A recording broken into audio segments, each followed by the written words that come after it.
Good morning प्यारे बच्चों। कक्षा 12 के रसायन में हम लोग एल्कोहलों का अध्ययन कर रहे थे और अभी तक के अध्ययन में इनके बनाने की सामान्य विधियाँ, सामान्य भौतिक गुण और रासायनिक गुण में एसिडिक प्रॉपर्टीज ऑफ एल्कोहल का अध्ययन किए। एक बार फिर से आपको याद दिला दें, एल्कोहल अम्लीय गुण क्यों दर्शाते हैं? क्योंकि ये H+ प्रोटॉन का त्याग करके एल का ऑक्साइड आयन बना लेते हैं, जिसके कारण अम्लीय गुण दर्शाते हैं। अब यदि मेथिल एल्कोहल, प्राथमिक एल्कोहल, द्वितीयक एल्कोहल और तृतीयक एल्कोहल के अम्लीय गुणों की तुलना करें तो आपको याद होना चाहिए सबसे प्रबल अम्लीय है मेथिल एल्कोहल, उससे कम प्राथमिक एल्कोहल, उससे कम द्वितीयक और सबसे कम एसिडिक है तृतीयक एल्कोहल। इसकी व्याख्या हुई थी आर के प्रेरणिक प्रभाव द्वारा, एल्किल मूलक के +I प्रभाव द्वारा। आर का प्रभाव धनात्मक प्रेरणिक है, जिसके कारण इनकी संख्या बढ़ने पर जिस कार्बन से OH जुड़ा रहता है उस कार्बन से जुड़ने वाले एल्किल मूलकों की संख्या बढ़ने पर अम्लीयता घटती जाती है। फिर आप यह जान पाए alcohol is less acidic then water. Alcohol जल की तुलना में दुर्बल अम्ल होते हैं और वैसे जल स्वतः ही उदासीन होता है। इस तरह से हम कह सकते हैं कि एल्कोहल लगभग उदासीन पदार्थ होते हैं। चलिए अन्य रासायनिक गुणों की चर्चा करते हैं। Reaction with active metals, reaction with active metals, सक्रिय धातुओं से क्रिया। पीरियाडिक टेबल में आपको बताया गया था कि S ब्लॉक के क्षार धातुएं LiNa RbCS Fr और सेकेंड ए उपवर्ग की क्षारीय मृदा धातुएं BeMgCaSrBa Ra, एल्यूमिनियम, ये सब सक्रिय धातुएं हैं। और यदि सक्रिय धातुओं की एल्कोहल से क्रिया हो तो बनेगा धातु एल्काक्साइड, धातु एल्काक्साइड और हाइड्रोजन गैस मुक्त होगी। इस उदाहरण को समझने का प्रयास करें। 2ROH, ROH एल्कोहल है और +2Na सोडियम से क्रिया हुई, बना 2RONA, ये सोडियम एल्काक्साइड है, सोडियम एल्काक्साइड, और देख रहे हैं हाइड्रोजन गैस निकल रही है। सोडियम एल्काक्साइड बना और हाइड्रोजन गैस निकल रही है। इधर देखिए कई धातुएं लिखी हैं LiNa CaMgAl, इनकी चाहे जिससे क्रिया कराइए धातु एल्काक्साइड बनेगा और हाइड्रोजन गैस मुक्त होगी। चलिए इसी में कैल्शियम या मैग्नीशियम का उदाहरण लेते हैं। 2ROH + Mg बनेगा RO ट्वाइस Mg, ये है मैग्नीशियम एल्काक्साइड। मैग्नीशियम की वैलेंसी 2 है, सोडियम की वैलेंसी 1 होती है, तो यहाँ बना RO का ट्वाइस और Mg, मैग्नीशियम एल्काक्साइड। अब इसी तरह से चाहे जिसकी आप क्रिया लिखना चाहें लिखिए, जैसे 2ROH + Ca तो बनेगा कैल्शियम एल्काक्साइड + हाइड्रोजन। इसी तरह अगर एल्यूमिनियम से क्रिया कराएंगे तो बनेगा एल्यूमिनियम एल्काक्साइड और हाइड्रोजन गैस। तो आपको याद करना है कि एल्कोहलों की सक्रिय धातुओं से क्रिया में धातु एल्काक्साइड बनते हैं और हाइड्रोजन गैस मुक्त होती है। चलिए दूसरी महत्वपूर्ण क्रिया का अध्ययन करते हैं, एस्टरीफिकेशन, एस्टरीकरण। यह सामान्य अपक्रिया है, इसको याद कर लें। एल्कोहलों की जब अम्लों से क्रिया कराई जाती है तो एस्टर और जल बनते हैं। इसी अपक्रिया को कहते हैं एस्टेरिफिकेशन। एस्टेरिफिकेशन क्या है देख लें। एस्टेरिफिकेशन किसको कहते हैं? एल्कोहल, कोई भी एल्कोहल हो, धन एसिड और क्रिया होगी तो बनेगा एस्टर, एस्टर धन जल, एस्टर धन जल, एस्टर धन वाटर, इस अक्रिया को कहते हैं एस्टेरिफिकेशन।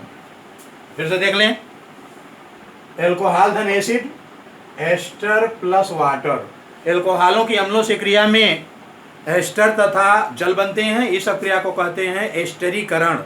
एक अक्रिया बहुत पहले आपके मन में आई होगी, अम्ल धन क्षार लवण धन जल, इस अक्रिया का नाम है उदासीनीकरण।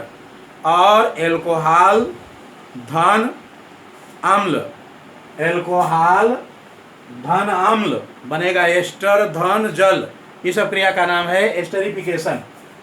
चलिए, एस्टेरिफिकेशन को यहाँ लिखा हुआ है, सामान्य समीकरण है ROH एल्कोहल और RCOOH एसिड, एल्कोहल और एसिड, और बन रहा है RCOR प्लस H2O। RCOR क्या है? RCOR है एस्टर। तो जब एल्कोहलों की क्रिया हुई, एल्कोहल की क्रिया हुई एसिड से तो एस्टर बना और वाटर बना, एल्कोहल धन एसिड, एस्टर प्लस वाटर। इसमें याद यह रखना है कि जब एल्कोहलों की अम्लों से क्रिया होती है, एस्टर और जल बनते हैं, तो यह अक्रिया उत्क्रमणीय होती है। उत्क्रमणीय यानी एस्टर की जल से क्रिया में एल्कोहल और एसिड बनेंगे, इसीलिए एस्टरीकरण अक्रिया एक ही दिशा में हो तो सांद्र सल्फ्यूरिक एसिड की उपस्थिति में यह क्रिया कराई जाती है। यदि सांद्र सल्फ्यूरिक एसिड की उपस्थिति में यह क्रिया कराई जाएगी तो अक्रिया एक दिशीय होगी और बनेगा एल्कोहलों की अम्लों से क्रिया में एस्टर और जल। ये अक्रिया एक दिशीय क्यों हो जाएगी? क्योंकि अक्रिया में बना H2O सांद्र H2SO4 द्वारा अवशोषित कर लिया जाएगा। तो कंपटीशन परीक्षाओं में पूछा जाता है कि एस्टरीकरण क्रिया में सांद्र सल्फ्यूरिक एसिड किसका कार्य करता है? उत्प्रेरक का, अभिकारक का, निर्जलीकारक का, उपरोक्त में कोई नहीं। तो आपको बताना है कि एस्टरीकरण क्रिया में सांद्र सल्फ्यूरिक एसिड निर्जलीकारक का कार्य करता है। यह अक्रिया में बने H2O जल को अवशोषित कर लेता है, जिससे अक्रिया एक दिशीय हो जाती है। तो चलिए इसके कई उदाहरण हम लोग देखते हैं, चाहे जितने उदाहरण इसके लिखिए। कोई एल्कोहल लीजिए, एसिड लीजिए और एस्टर बनाइए, जैसे CH3 COOH, ये एसिड है, एसिटिक एसिड। कौन सा एसिड है? Acetic acid. और CH3OH, ये मेथिल अल्कोहल है। देख लें, CH3COOH acetic acid, CH3OH acid धन अल्कोहल, ये मेथिल अल्कोहल है। और सांद्र H2SO4 उपस्थित हो, H2SO4 कंसेंट्रेट हो, तो अक्रिया में बनेगा CH3 COOCH3 प्लस H2O। और ये एस्टर है, इसका नाम है मेथिल एसीटेट। मेथिल एसीटेट, और मेथिल एसीटेट क्या है? एस्टर। अब इसी तरह जितने उदाहरण लिखना हो आप लिख सकते हो। चाहे तो जहाँ मेथिल अल्कोहल है यहाँ आप एथिल अल्कोहल लिख दीजिए।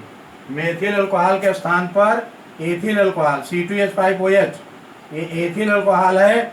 और यदि एथिल अल्कोहल का प्रयोग करेंगे तो यहाँ बनेगा ethyl acetate C2H5 CH3 COOH C2H5, इसका नाम है एथिल एसीटेट और ये एस्टर है।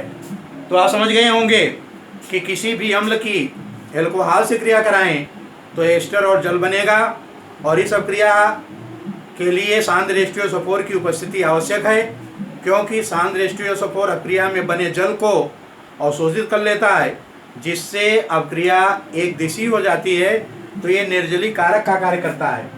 एक दूसरी अक्रिया है एसिटिलेशन, एसिटिलीकरण। पहले आप सक्रिय धातुओं से क्रिया जान पाए, दूसरा एस्टरीकरण, और तीसरी अक्रिया है, थर्ड रिएक्शन है एसिटिलेशन, एसिटिलीकरण। एल्कोहलों की क्रिया एसिड क्लोराइड RCOCl या एसिड एनहाइड्राइड RCO का होल ट्वाइस O से कराई जाए तो एस्टर और एसिड बनते हैं। एस्टर और एसिड, इसी अभिक्रिया को कहते हैं एसिटिलीकरण। चलिए यहाँ देख लीजिए, RCOCl एसिड क्लोराइड है, ROH अल्कोहल है। जब एसिड क्लोराइड की क्रिया अल्कोहल से हुई तो एस्टर बना और ये HCl एसिड है। इसी तरह RCO whole twice O acid anhydride है, इसकी क्रिया कराई गई ROH से जो अल्कोहल है तो बना RCOOR एस्टर है और RCOOH ये एसिड है। चलिए उदाहरण की सहायता से आपको समझाते हैं कि जब अल्कोहलों की एसिड क्लोराइड या एसिड एनहाइड्राइड से क्रिया होती है तो एस्टर और एसिड बनते हैं। इस अभिक्रिया को कहते हैं एसिटिलीकरण। जैसे एक उदाहरण की सहायता समझिए, CH3COCl ये एसिटिल क्लोराइड है, एसिटिल क्लोराइड एसिड क्लोराइड है और इसका नाम है, इस एसिड क्लोराइड का नाम है एसिटिल क्लोराइड। और इसकी क्रिया करा दी जाए C2H5OH से एथिल अल्कोहल से तो एस्टर बनेगा CH3COOC2H5 प्लस HCl। देखिए एस्टर बना एथिल एसीटेट, एस्टर का नाम है एथिल एसीटेट और एसिड है हाइड्रोक्लोरिक एसिड। तो इस तरह से एसिटिल क्लोराइड जो एसिड क्लोराइड है इसकी एथेनॉल से क्रिया हुई, एथेनॉल से क्रिया हुई तो बना एस्टर और एसिड, एस्टर और एसिड। इसी अभिक्रिया को कहते हैं एसिटिलीकरण। अब यदि एसिटिल क्लोराइड के स्थान पर एसिटिक एनहाइड्राइड का प्रयोग करें, CH3 का होल ट्वाइस O और एथिल अल्कोहल हो, देखिए अब इस बार रिएक्शन में ले रहे हैं एसिटिक एनहाइड्राइड, एसिटिक एनहाइड्राइड। और एसिटिक एनहाइड्राइड क्या होता है? एसिटिक एनहाइड्राइड है, ये एसिटिक एसिड का एनहाइड्राइड है और जब इसकी एथिल अल्कोहल से क्रिया हुई तो एस्टर बना CH3COOC2H5 प्लस एसिड बना CH3COOH। तो देख रहे हैं एसिड एनहाइड्राइड है, एसिटिक एनहाइड्राइड और अल्कोहल है एथिल अल्कोहल, तो बन रहा है एथिल एसीटेट और बन रहा है एस्टर है और बन रहा है एसिटिक एसिड। इसी अभिक्रिया को कहेंगे एसिटिलीकरण। तो चलिए एक बार फिर याद करिए, अल्कोहलों की सक्रिय धातुओं से क्रिया में एल्किल धातु एल्क ऑक्साइड बनते हैं, हाइड्रोजन गैस मुक्त होती है। दूसरी अभिक्रिया याद किए एस्टरीफिकेशन, एस्टरीकरण। सांद्र एस्टियोसोफोर निर्जलीय कारक की उपस्थिति में अल्कोहलों की अम्लों से क्रिया में एस्टर तथा जल बनते हैं, यह अभिक्रिया एस्टरीकरण है। और अल्कोहलों की एसिड क्लोराइड या एनहाइड्राइड से क्रिया में एस्टर और एसिड बनते हैं, इस अभिक्रिया को एसिटिलीकरण कहते हैं। इसे ध्यान में रखिएगा। अन्य अभिक्रियाओं की चर्चा अगले वीडियो में करेंगे। आज यहीं तक, इसका PDF फाइल भेज देंगे, आप नोट कर लीजिएगा। धन्यवाद।